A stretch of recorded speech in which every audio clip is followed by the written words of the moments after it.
দিদিমণি বলছেন যে ৮টার পরে মেয়েরা বাড়ি থেকে বেরোবে না। উনি আর কদিন পরে বলবেন ৮টার আগে যদি এরকম কোনো ঘটনা ঘটে উনি বলবেন যে ওর দোষ ছিল বোরখা পরে বেরোয়নি কেন। সামনে পশ্চিমবঙ্গে বিধানসভা নির্বাচন, এইবার নির্বাচনে কি আপনি পশ্চিমবঙ্গে পরিবর্তন চাইছেন? ১০০ বার। কেউ শান্তিতে নেই, কেউ ভালো নেই, চাকরি নেই, বাকরি নেই।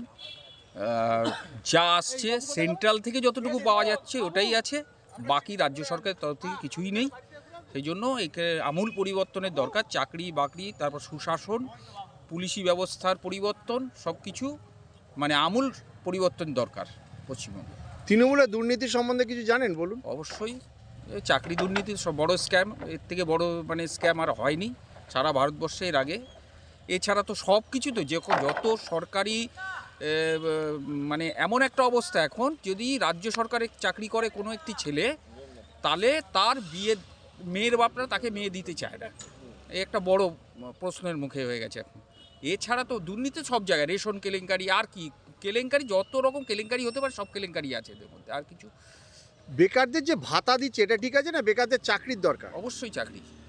বেকারদের ভাতা দিয়ে কী হবে? ওই তো বলেছে যে গুটখা খাওয়া ছাড়া আর গুটখা খাবে নাকি? হ্যাঁ, তো গুটখা খেয়ে জীবন কাটাবে নাকি? ভাত চাই তো তার জন্য।